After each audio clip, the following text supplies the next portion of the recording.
So hello students, how are you all? So students, hope you are doing great. So students, अभी के time जो मैं आपके साथ डिस्कशन करने जा रहा हूँ ये उन स्टूडेंट्स के साथ है जो कि 12th अपियरिंग स्टूडेंट हैं और जो क्लास 12th के साथ साथ एनडी की प्रिपरेशन भी कर रहे हैं। तो थोड़ा सा एक टाइम मैनेजमेंट या कैसे चीज़ों को पढ़ना है इस बारे में उन्हें मैं यहाँ पर गाइड करने के लिए आया हूँ, क्योंकि कमेंट बॉक्स में ऐसे कुछ कमेंट्स आपके मिलते हैं कि 12th की हम प्रिपरेशन कर रहे हैं, या कुछ स्टूडेंट का यह मानना ये भी होता है। मैं आपको थोड़ा व्यू देता हूँ, आप देख लो कि आप भी कहीं वैसे वाले तो नहीं हो।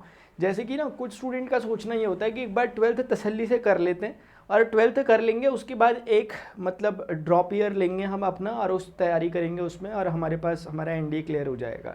ऐसा आपसे पहले भी बहुतों ने सोचा है और ये अक्सर काम नहीं करता है तरीका, और ये तरीका सही जेन्युइन है भी नहीं। क्योंकि यार देखो, प्रिपरेशन जो होती है ना आप जो कर रहे हो वो देखा जाए तो ऑलमोस्ट कम से कम अगर टेक्निकली बात करें तो 11th क्लास से स्टार्ट हो जानी चाहिए।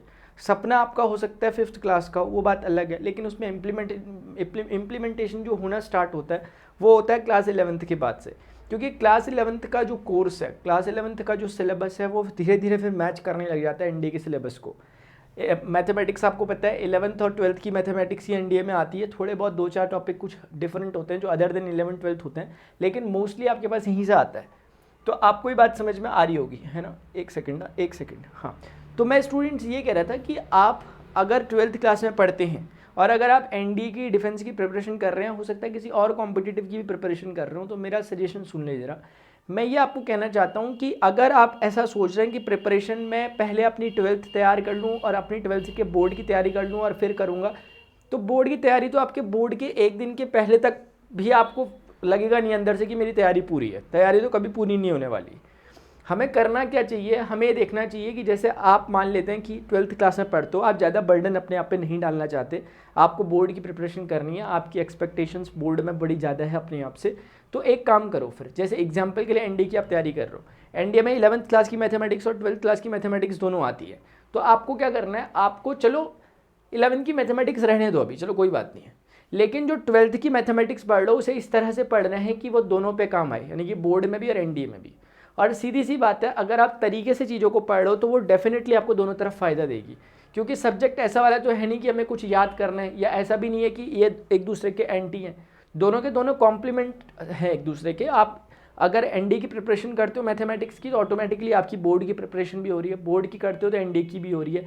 बस ये माइंडसेट लेके चलना है कि मुझे जब भी, जैसे मान लेते हैं मैंने डिफरेंशिएशन करा आज क्लास 12th का, 12th क्लास का 5th चैप्टर जो है वो पूरा डिफरेंशिएशन पे डेडिकेटेड है। अब जब मैंने डिफरेंशिएशन सब कुछ कर दिया, अब आपको पता है ट्रेंड क्या हो चुका है, इस बार बोर्ड एग्जामिनेशन भी एमसीक्यू टाइप के आ रहे हैं। पहले तो फिर भी ये था कि चलो यार सब्जेक्टिव टाइप का पेपर होगा, अभी सेकंड वाला आपका सब्जेक्टिव होना है वो बात अलग है, लेकिन फिर भी टर्म 1 के हिसाब से अगर हम बात करें कि सब्जेक्टिव पेपर बोर्ड का होता था, लिखना होता था और वहाँ एनडीए में आपको मार्क करना होता था। तो बच्चे कहते थे कि एक मतलब लिखने में फ़र्क आया था, ये वो, वैसे होता नहीं था वो फ़र्क। अब लेकिन अभी फिर भी दोनों के एग्जाम पैटर्न भी ऑलमोस्ट एक जैसे हैं, क्योंकि एमसीक्यू क्वेश्चन एग्जामिनेशन में आते हैं। तो ऐसे टाइम पे आपको ये करना चाहिए कि जैसे आपने 5th चैप्टर क्लास 12th का कंप्लीटली समझ लिया और खत्म कर लिया, एनसीईआरटी के हर एक क्वेश्चन लगा लिया। ध्यान रखना एनसीईआरटी के क्वेश्चन लगाने ही है, बोर्ड पर्सपेक्टिव से भी बात कर रहा हूँ और एनडीए के दोनों के केस में एनसीईआरटी मस्ट है।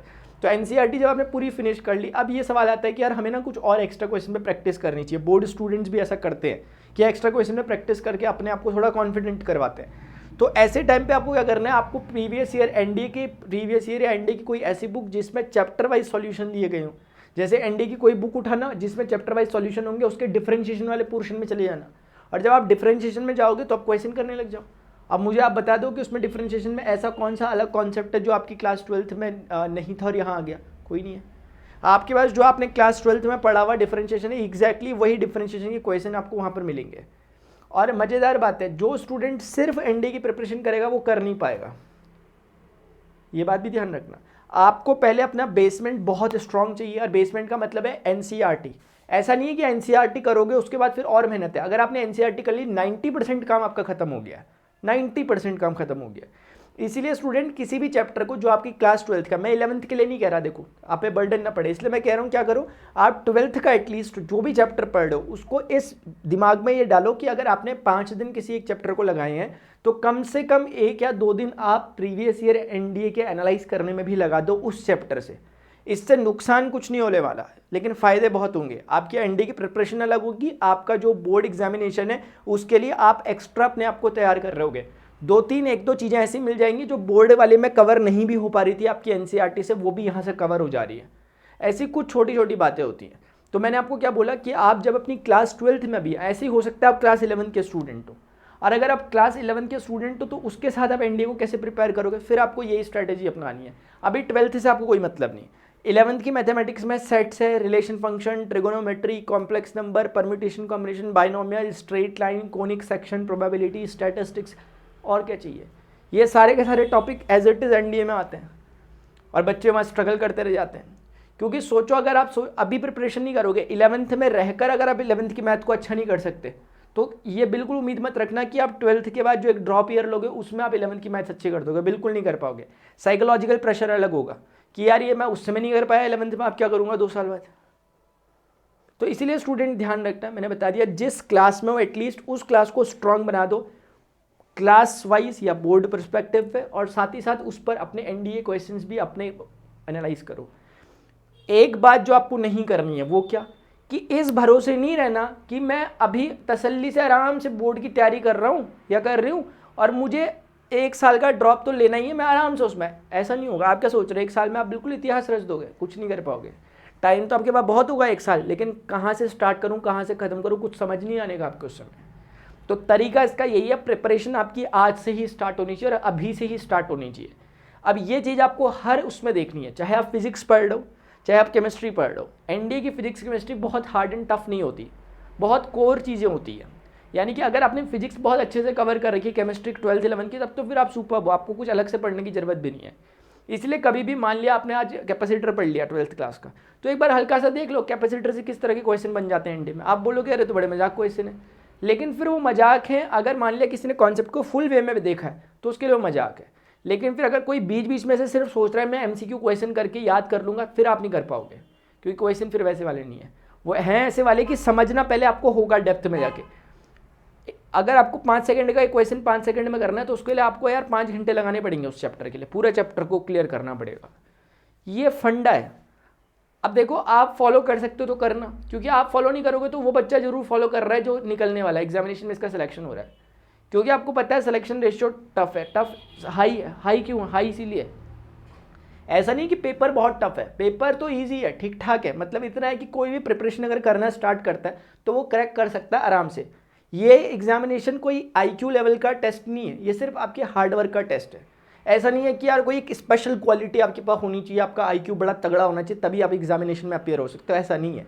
अगर आप पे थोड़ा सा भी जज्बा है और अगर आप पे थोड़ी सी भी लगन है यार अपने लक्ष्य के लिए, अगर आप पे थोड़ा सा भी एक समर्पण है कि यार मैं ना करूँगा, मुझे नहीं आता कोई बात नहीं।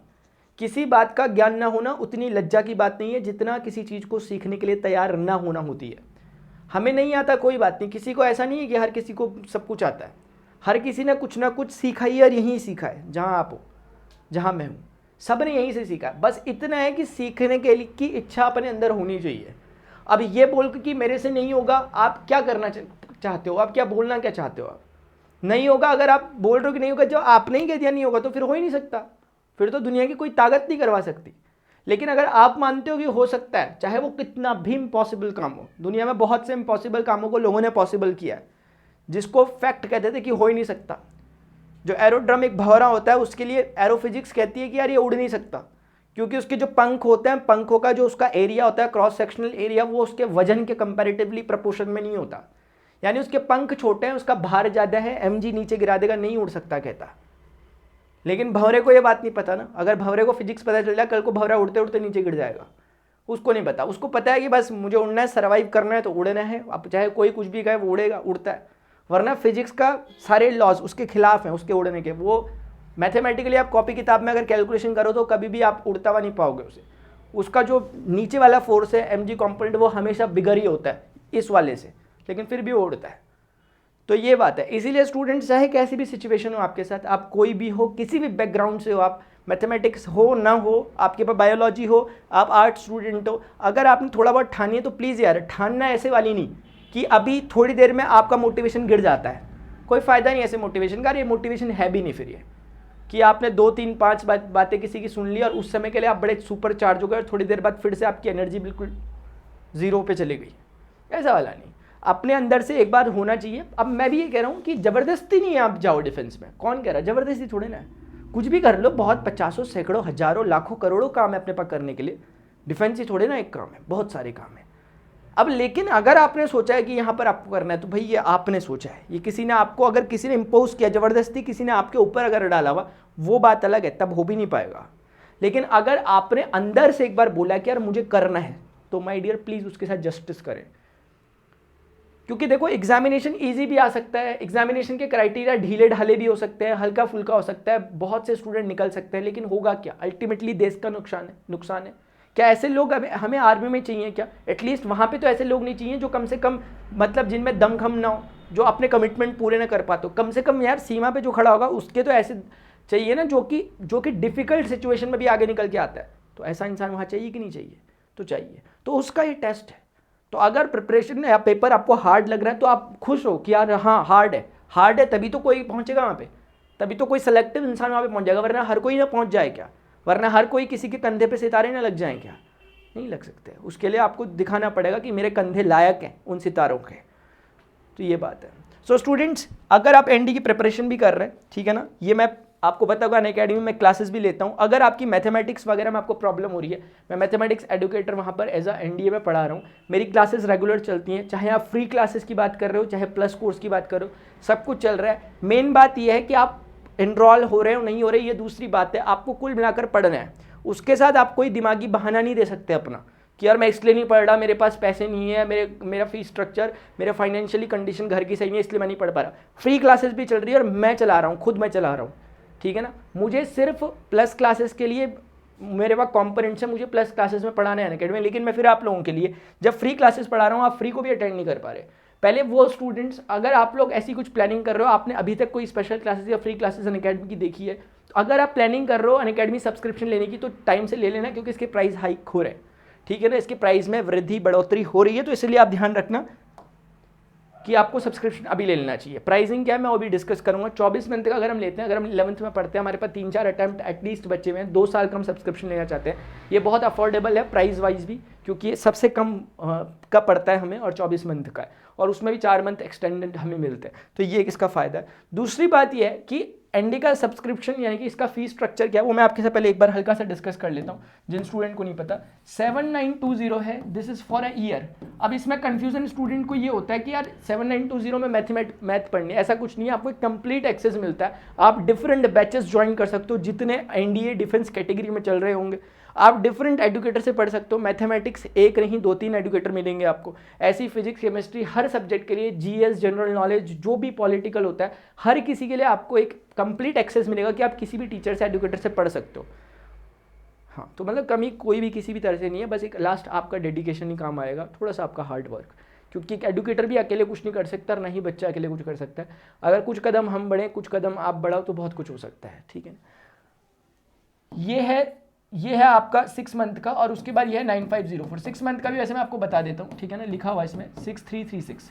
अब आप देख रहे होंगे जैसे जैसे हम मान लेते हैं 6 से हम 12 मंथ का, 12 से हम 4 मंथ का ले रहे हैं, तो कंपैरेटिवली हमें ठीक ठाक पड़ता हुआ जा रहा है। और ये एक बहुत अफोर्डेबल फ़ी है, और ये ध्यान रखना ये कंप्लीट सब्जेक्ट्स के लिए है ना, एक बात है।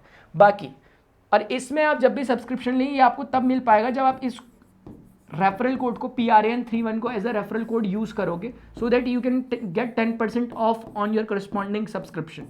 आप जो भी सब्सक्रिप्शन लेते हो 10% का उसमें डिस्काउंट मिलेगा आफ्टर यूजिंग दिस कोड, और मेरा एक पर्सनल असिस्टेंस आप पे रहेगा इस कोड को यूज़ करने के बाद। बाकी मेरी स्पेशल क्लास चलती है, स्पेशल क्लास मतलब एक फ्री क्लास होती है, और ये मैं रेगुलर ले रहा हूँ, ऐसा नहीं कि 2-4 दिन डेमो क्लास चल रही है और फिर ये मेरी एक रेगुलर क्लास चल रही है, स्पेशल क्लास, ठीक है ना। जो इसमें कमी मैं कोशिश नहीं करता कि रहे, लेकिन टेक्निकली जो कमी रहती होगी वो यहाँ पे फुलफिल हो पाती है। कई बार स्टूडेंट कहते हैं प्लस कोर्स में और इसमें फ़र्क क्या है, प्लस कोर्स में इसमें फ़र्क है ना यार, कि देखो स्पेशल क्लास में एक ओपन प्लेटफॉर्म है, कोई भी आके वहाँ पे पढ़ सकता है। प्लस में सिर्फ वही बच्चा आएगा जो कमिटेड है ना, जिसने इसकी एक स्ट्रॉन्ग विल पावर है, जिसने सोच रखा है मुझे करना ही है, वो उसके लिए अपनी कोई कमी नहीं रखना चाहता किसी भी एंगल से।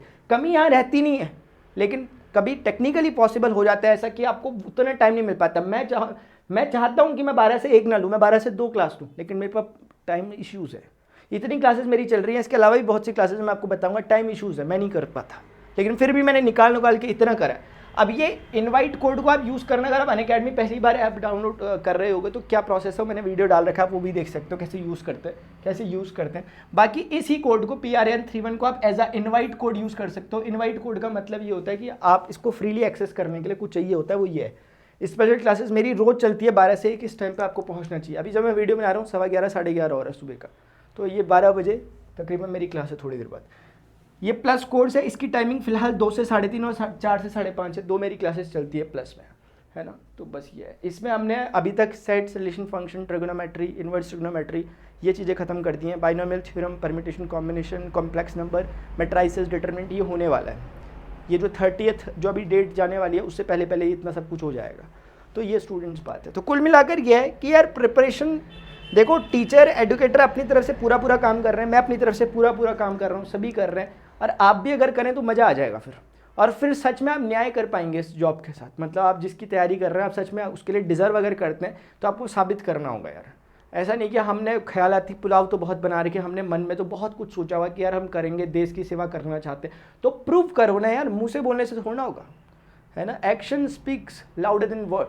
तो आपको अपने एक्शन से बताना पड़ेगा, वर्ड से हल्ला मचा के कुछ नहीं होगा कि मुझे करना है, मैं आर्मी में जाऊंगा, मैं ये देश की सेवा करूंगा। अरे करना है तो करके दिखाओ ना यार, बोलो मत, है ना, मतलब बोलो मत, करके दिखाओ। और उसी की प्रिपरेशन यहाँ आप लोगों को मैं करा रहा हूँ। तो स्टूडेंट्स यही कुछ बातें थी, और होपफुली जो स्टूडेंट्स बोर्ड की प्रिपरेशन कर रहे हैं वो भी इस बात को समझ चुके होंगे कि आपको अपनी प्रिपरेशन अभी से स्टार्ट करनी चाहिए माय डियर। क्योंकि बाद में फिर एक बात याद आती है कि आप पछताए हो क्या, जब चिड़िया चुग गई खेत। उस समय जब आपका टाइम जा चुका होता है, आपके पास अटैम्प्ट नहीं बचते, क्या करोगे फिर बताओ। अटैम्प्ट नहीं बचते, अब उस अटैम्प्ट का, एक अटैम्प्ट को आप रिटर्न में यूज़ करोगे या एक अटैम्प्ट से आप SSB में सारा का सारा करोगे, तो वही बात होती है। तो स्टूडेंट्स अभी के लिए इतना ही। होपफुली आपके लिए सेशन इंटरेस्टिंग और इंपॉर्टेंट रहा होगा। इसे आप दूसरे स्टूडेंट्स तक, नेडी स्टूडेंट्स तक भी शेयर कर सकते हैं, वीडियो को आप लाइक कर सकते हैं अगर आपको इन्फॉर्मेटिव लगा। जो भी क्वेरीज हो आपकी नीचे कमेंट बॉक्स में लिखना। अभी के लिए इतना ही, मिलते हैं नेक्स्ट सेशन में। Till then good bye, see you, take care, जय हिंद।